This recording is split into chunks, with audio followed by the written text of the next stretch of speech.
The movie Operation Fortune begins with criminals stealing something very dangerous and expensive from Odessa.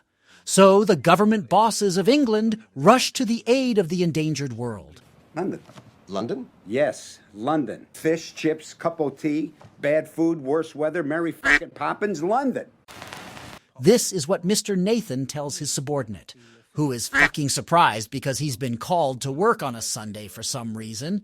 I could be wrong, but I think robberies are highly classified. But British intelligence is so cool they sent camera operators to the scene of the robbery.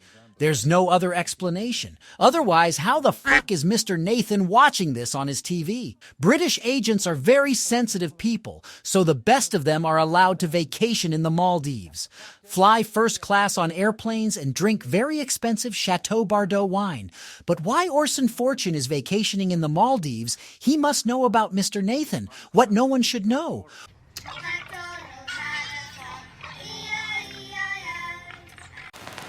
Orson's boss is named Nathan. Wait a minute, so this one's named Nathan, and the other one's named Nathan? They've run out of fucking names in England?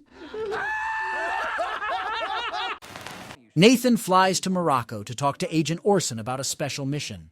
What kind of fucking agents do you have to convince to do a mission? Eventually, after a little fucking around, Orson agrees. Since this movie was made for idiots, the agents meet each other at the last minute. Your Highness? Please don't pee on me. I don't do that anymore. Why did the movie even need this dialogue?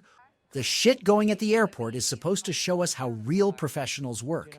I can understand tapping into the security cameras, but how the fuck do you do a real-time video swap? So Orson's team doesn't realize Mike's working here too. As usual, Jason Statham, I'm Bruce Lee cooler than all the Muhammad Alis, beats everybody up and takes the old guy in the car. And if he's having a heart attack, how the fuck did this bitch realize it while sitting on the plane? I mean, she can only hear what's going on next to her. At the last minute, they manage to copy the disc and hand the suitcase to Ben Harris. Since we have to show a cool hacker, she's always typing on her laptop. But you can't see what she's typing on the monitor. And look at her, she keeps clicking on the same keys. Orson uses blackmail to convince actor Danny to go to a party with them. On the boat, Mr. Simmons approaches Danny to meet him, and at some point, he hands the phone to his assistant, and if he's a millionaire. Why the fuck does his phone look like a Redmi Xiaomi in a cheap case? Sarah goes to get the phone while being told where it is and which room to go directly to. Even if he had a plan of the ship, he still wouldn't be able to tell where the assistant with the phone is at the moment, and why you need to be close to the phone, supposedly to hack into it. You're out there cracking phone passwords via Bluetooth. There's probably Wi-Fi on the yacht, and if Sarah is a badass hacker, they wouldn't need to go to the yacht to hack the phone at all. She could have done it all while sitting in this room with her laptop. But since the brilliant plot of the movie, which was written by idiots from a mental hospital, we have to listen to her ramblings and watch Orson Fortuna's magnificent fight. Orson sneaks into the house and goes absolutely nowhere in a hurry, giving himself time to watch the movie. After downloading a virus into the computer and dealing with 2 security guards who saw his fucking face. After all, the house is full of cameras that record everything. Which means the owner of the house, Alexander, will be able to see who robbed him. And of course, he'll recognize Orson, who he saw on Mr. Simmons' yacht. Since Orson's balls are stronger than titanium, he takes his time waiting for the gate to open fully. Some guy named Kasim calls Simmons and tells him Alexander's been robbed, and his surviving guards saw the robber. That would have been the end of the mission since Mr. Balls of Steel showed his face. But since the movie is halfway done and Guy Ritchie has to shoot it to the end, no one will know about Orson. Sarah starts thinking about where they should go now, using only 2 twists of her brain. Of course, nothing good comes out of it, because she says Turkey borders Ukraine. Turkey. Gobble, gobble. Turkey borders Ukraine. You stupid fucking cunt, you idiot.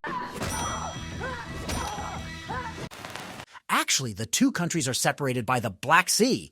And if you draw a straight line between Turkey and Ukraine, then between them in a straight line at least more than 260 kilometers. Orson and a team of super cool agents arrive in Turkey, where Danny and Sarah visit Mr. Simmons. After a massage, Sarah starts walking around the house looking for a computer. Then she marvelously hacks into the video surveillance. And if before she was being watched by Mr. Simmons' assistant, for some reason this time she's not afraid of being seen on someone else's computer. And why she starts a secret file, types something on the keyboard, and within seconds opens the file. After all, in real life, so easy to crack files and folders protected by a password will not work. To do this, even the most incredible hackers use special software like brute force. All right, let's say his computer has a password of QWERTY123. She sees the secret photos, and my question is, how did she send those files to Nathan? I mean, we're not shown how she would install the software to transfer the data, or use a device that she'd plug into a USB to transfer the data. Instead, we're shown how the files she sent open themselves and make a nice sound. For Orson, using camouflage is too simple task. So he camouflaged himself with simple glasses and a cap while following the target 10 meters away. And what's with this phone hacking nonsense where you have to get closer to hack the phone? Stop using outdated Bluetooth. So you cannot get close to your target at all, because the phones can be hacked even if it is turned off. Jason Statham is so cool you can't even get away from him on a scooter. Harris goes upstairs, but when Orson gets there, Harris isn't there. But since the plot allows him to appear at least in Orson's pocket, Harris runs out from the right side. Although he wasn't there a few seconds ago, there's nowhere to hide.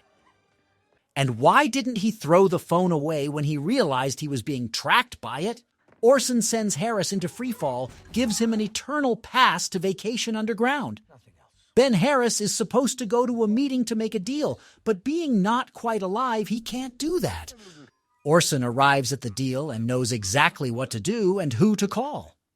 What if Harris had to say a secret word to Mr. Simmons, or even a few words, confirming that the deal is on track? That's where Jason Serious-Face Statham would shit his pants. Simmons starts dictating code, and the newly awakened system administrator suddenly realizes there's something wrong with their system.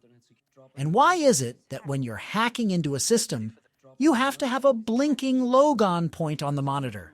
Suddenly, the NPC guards recognize Orson. The shooting starts. Of course, no one hits Jason Statham. When Michaela, who's Sarah, tries to escape, Simmons stops her and says there's a word for it. Do you know what the Turks called it? Kavajim. It means fire. Actually, there's no such word. There's Yangan and Eights, which means fire. Mr. Simmons, sit down. You got F. Then Bad Mike decides to kill all the shoppers and Orson, but the chocolate sniper who sits in one spot sees everything. Outruns Mike's assassins and saves Orson. They get into a helicopter, but for Orson Fortuna, flying a helicopter is like riding a scooter. There's a rumor going around that when Jason Dickhead took his test at auto school, instead of a car, he asked for a space shuttle. And guess what? He passed his driving test.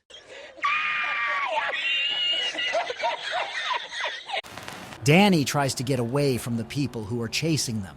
Michaela takes the gun and fires 4 shots and says she's out of ammo. The video shows that the gun does not have a shutter delay, which occurs after all the bullets run out. The gun with shutter delay is shown when Michaela is fully seated in the car. It is also unclear why the gun is out of ammo, as she is holding a Glock 17, which has 8 rounds at least. Excuse me, I'd like to ask you a few questions. As Orson flies to Greg's place, we are hit with the most brazen product placement ever. Orson and his team easily take out all the guards and take the case with the artificial intelligence. Then he delivers the briefcase to Nathan and goes off to booze with Sarah. Anything to declare? Yeah, don't go to England.